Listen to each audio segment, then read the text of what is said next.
Bonjour monsieur. Peut-être pourrions-nous commencer par une rapide présentation de qui vous êtes et ce que vous faites. Ok, moi je m'appelle Hervé Katz. Qu'est-ce que je fais? Là je suis en train de préparer un cours de physique des fluides. Autrement je suis physicien et j'enseigne en bloc 1 1G en ce qui nous concerne. Eh bien, puisque vous parliez d'être professeur en bac 1, eh bien, quelles sont les différences entre donner cours à des ingénieurs et à des physiciens? Alors les ingés ils sont toujours très scolaires et un peu sûrs d'eux, donc ça c'est marrant d'avoir un amphi de personnes qui a un coup comme ça en arrivant. Mais c'est un côté très très agréable parce qu'en fait c'est des gens hyper appliqués et puis en fait, vous le voyez bien ici pour la revue, qui ont plein de choses à raconter à côté. Mais néanmoins, voilà, je me souviens quand j'avais les deux sections, j'avais les ingés, les physiciens à l'oral. Les physiciens, je les reconnaissais parce qu'ils étaient en training basket. Et les ingés, c'était en col-cravate, quoi. C'est un peu ça la différence entre les deux. Être prof, c'était un objectif professionnel ou la suite logique des événements pour vous? Alors moi, quand je serai grand, je serai boulanger, ça c'est sûr, quoi. Donc moi j'étais chercheur au FNRS et puis j'avais dit que j'arrêtais tout, j'ai écrit au FNRS pour dire je serai boulanger. Je me suis préparé pour passer le jury central parce qu'avec un diplôme de physicien on ne peut pas être boulanger. Et donc je suis super bon pour faire du pain, ça c'est très honnêtement, meilleur qu'en physique à mon avis d'ailleurs. Et puis il y a un poste qui s'est ouvert en physique de prof et moi j'aimais bien enseigner. Et donc j'ai postulé, donc en attendant d'être boulanger je suis prof de physique. Et le pire c'est que c'est vrai. Vous avez mentionné le SNRS, mais alors c'est une bonne situation ça, chercheur en bulle? Oui, moi je dirais que les bulles c'est effectivement avant tout des rencontres. C'est un petit objet, la bulle de savon, qui est tout fragile, mais qui est tellement beau qu'on ne peut pas rester devant indifférent, quoi. Et donc je ne sais pas si c'est une bonne ou une mauvaise situation d'étudier les bulles de savon, mais il n'y a pas plus beau comme métier, c'est évident. Est-ce que vous avez eu des questions marquantes qui vous ont été posées en cours? En cours d'ingénieur, pour être plus exact. En cours d'ingénieur, mais j'ai eu une année une question qui était vraiment magique.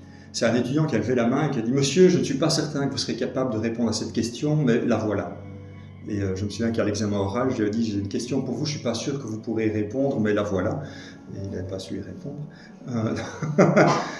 Autrement, des questions marquantes.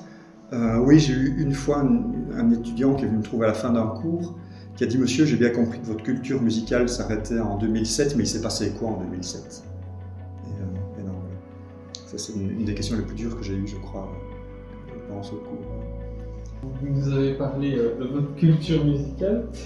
Que pensez-vous des remixes hard rock des musiques classiques? Alors il y a les guitaristes qui sont un peu frustrés du manque de guitare héros maintenant, et donc ils vont reprendre des toccata et fugues, etc. à la guitare pour montrer leur virtuosité. En général, je trouve qu'ils sont assez mauvais d'un point de vue musical. Techniquement, ils sont bons, mais ça n'a pas vraiment d'âme. C'est super facile de critiquer, surtout que je ne sais pas faire de musique. Ça va, moi, je sais m'arrêter à jouer Green Sleeves et tout. Mais néanmoins, je trouve que ça manque quand même d'âme. C'est juste pour faire un peu le malin sur TikTok. Ceux qui m'amusent quand même pas mal, c'est les groupes qui reprennent un peu au second degré. Alors là, des morceaux et de musique classique, ou même des classiques au sens large du terme, quoi. Il y a quand même des gens qui sont vraiment rigolos. Si vous comptez prendre à la revue, faire beaucoup de morceaux de musique classique, version métal, mettez du cœur, de l'âme, de l'émotion. Oui, c'est ça. Alors il y a Vivaldi. Dans les reprises comme ça, mais c'est pas du tout avec le métal, mais par contre Galliano qui a repris tout le répertoire de Vivaldi à l'accordéon, je trouve ça que c'était super intéressant, quoi. C'est quand même un peu fort raté, mais c'était vraiment chouette. Parce qu'il est vraiment bon à l'accordéon, quand même. C'est un des meilleurs du monde. Est-ce qu'il y a eu déjà une période un peu bad boy de Caps? Bad boy, non, en fait, je crois que je suis hyper. Ou alors j'ai pas fait exprès d'être méchant avec les gens. Je ne sais pas, ça c'est possible que je le sois toujours, en fait.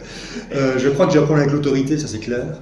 Je resterai subversif toute ma vie. Ouais, on me l'a dit, hein, je ne l'ai pas découvert moi-même. Hein, ça va, c'est un peu de psychothérapie chez les collègues qui m'ont expliqué. Mais bad boy, je pense pas tellement, non. En fait, comme pas mal de gens à l'UNIF, enfin vous aussi, ça doit être le même cas, on a fait des études secondaires et puis ça se passait bien. Quand on était à l'UNIF, ça se passait bien. Et puis moi j'ai fait une thèse, ça se passait bien. Et puis j'ai eu un poste de prof, ça se passe pas bien, j'en sais rien, mais voilà, sans trop se poser de questions. Il y a eu quand même une petite transition, c'est quand je suis parti au Chili. Je suis revenu de là en me disant, en fait, on nous a un peu formaté à pas trop réfléchir. Et donc, quand je suis revenu, là, je ne sais pas si j'étais bad boy, mais je n'ai plus été très comme tout le monde. Enfin, voilà. J'ai habité dans une yourte, quoi. Il suffisait de me le demander, je vous aurais dit où elle était. En fait, ça c'est un défaut chez les étudiants, c'est qu'ils croient que les tuyaux, les machins entre eux, ça marche bien.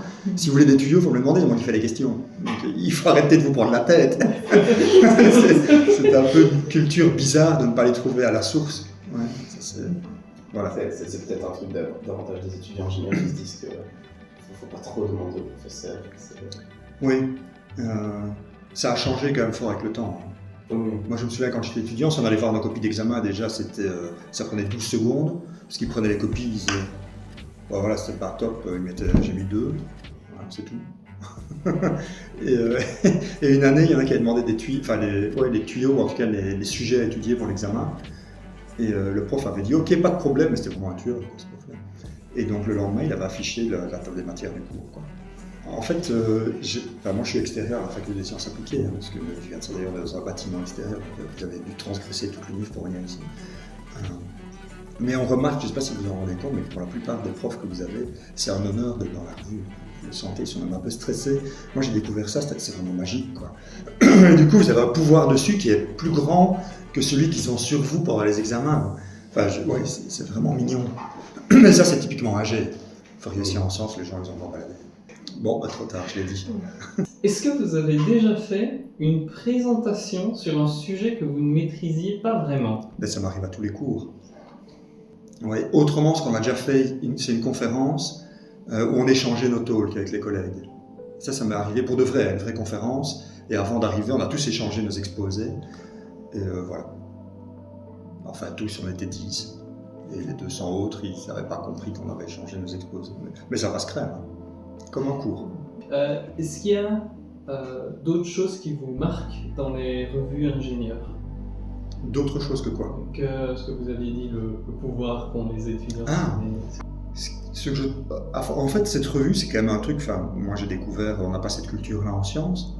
C'est quand même assez chouette parce que tout le monde y va avec l'envie d'écouter les uns les autres. Donc je crois que vous pouvez être autant trash que vous voulez, ça va être bien pris, parce que je crois qu'il y a quand même un respect mutuel qui est dedans. C'est-à-dire que tous les profs font vœu de bienveillance en se disant ok, ils se moquent de moi, c'est sympa. Ouais, même si on me traite de raciste ou quoi que ce soit, quand je veux dire, c'est déjà arrivé, pas de moi, mais bon voilà, ça peut arriver. Et à côté de ça, il y a cet équilibre qui se fait que vous dites je vais taper dessus, mais on va quand même pas être trop méchant. Et donc ça c'est vraiment chouette, je trouve. C'est un bon moment. Moi ce que j'adore, c'est ce vent de fraîcheur de jokes que j'ai oublié, les petites blagues d'étudiants qu'on avait, et à chaque fois je me dis ah ouais, on était dans cet état d'esprit là. Donc il y a un vent de fraîcheur, je crois que c'est pour ça que les profs ils y vont. On rajeunit de 3 ans à chaque fois, mais juste pendant 5 minutes quoi. Mais c'est 5 minutes de prise, là c'est déjà joyeux. Oui, il y a forcément l'investissement personnel qui est mis dedans, on sent quand même qu'il y a beaucoup d'amour, pas toujours de la compétence, mais il y a beaucoup d'amour, et ça c'est vraiment important. Oui, ça fait tout, hein. Mieux vaut chanter faux mais avec une bonne ligne directrice que chanter juste avoir aucune âme. Donc voilà. En particulier en 2022, qu'est-ce qui vous a plu? Alors 2022, qu'est-ce qui m'a plu? 2022, en fait, on était, sauf erreur de ma part, avec un loup-garou géant. Et le petit twist à la fin me semblait assez réussi, enfin même très bien réussi en fait au final. En tout cas, moi j'ai vu un des 2 jours, hein, je ne vais pas comme exagérer à venir aux 2 séances, je ne vais pas déconner. Mais je trouvais que c'était sympa comme c'était amené finalement. Ce qui m'a beaucoup plu, je ne sais pas si je dois le dire, mais j'ai senti Monsieur Delay qui était à côté de moi très stressé de mourir très tôt. Et j'ai l'impression qu'il avait peur que son personnage disparaisse.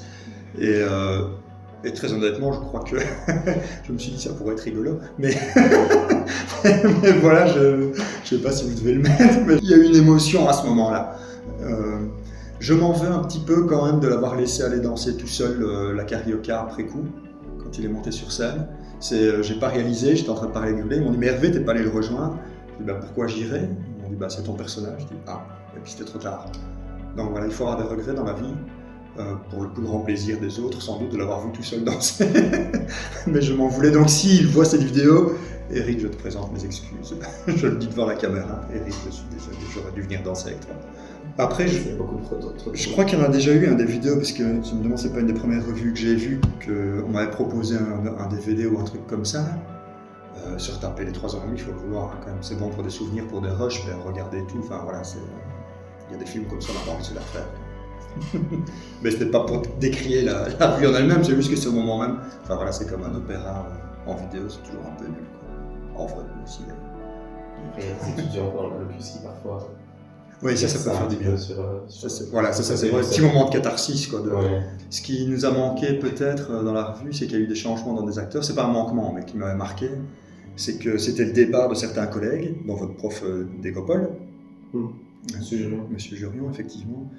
Et là, pendant deux rues, voire 3, j'oublie son prénom maintenant en discutant, l'acteur qui jouait son rôle plusieurs fois d'affilée, qui le faisait très très bien. Et donc là, c'était assez marrant de sentir des moments qui changent. Quoi. Je me dis, je vieillis, les étudiants sont partis, mais les collègues aussi en plus. Or, on prenait le bus ensemble quasi tous les matins. Et est-ce que, grâce à la revue, il y a certaines blagues entre collègues qui sont restées, enfin, qui venaient de la revue, qui sont restées ou qui sont remontées grâce à la revue?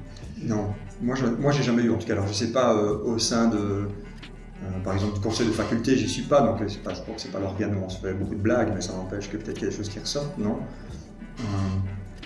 Moi j'ai jamais discuté avec des collègues et ils ne sont jamais revenus dessus. Non, j'ai l'impression que c'est un moment suspendu, on accepte. Peut-être un peu de pudeur aussi de certains, ils sont majestueux, enfin on dit trop rien quoi. J'ai jamais essayé de suivre certains cours pour voir si c'était vrai qu'on s'endormait le prof aussi par exemple, je ne sais pas. Ça reste un mythe pour moi.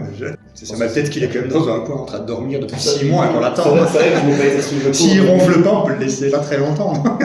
Donc non, il n'y a jamais rien qui est ressorti. C'est des images qu'on a nous par contre des collègues. Quoi. Mais ça c'est peut-être intéressant quand même. De se dire un peu, tiens, ça se passe comme ça en dehors de chez moi. Quoi. Eh bien, peut-être, qu'est-ce que vous attendez de la revue 2025 ? À quoi je m'attends ? Ouais. Un moment joyeux, j'espère, je pense. Il y a une histoire qui a essayé d'être construite pour nous, je ne sais pas ce qu'elle va raconter. Autant être surpris, ça pourrait être chouette.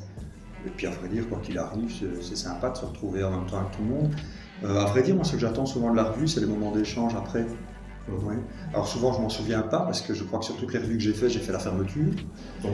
Et je dis je crois parce que je suis pas certain.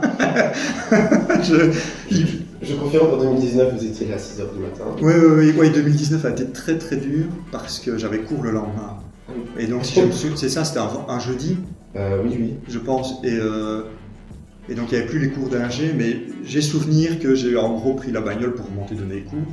Et donc ça c'était plein d'erreurs dans la vie, la voiture sous, sans avoir dormi, aller au cours. Et donc ce que j'attends c'est peut-être un moment d'échange comme celui-là.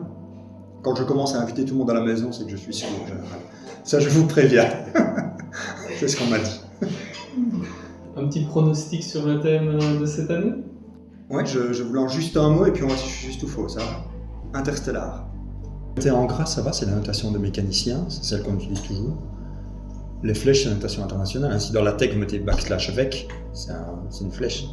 Le souligner mathématiquement, il pose un vrai problème parce que c'est pas juste. Quoi.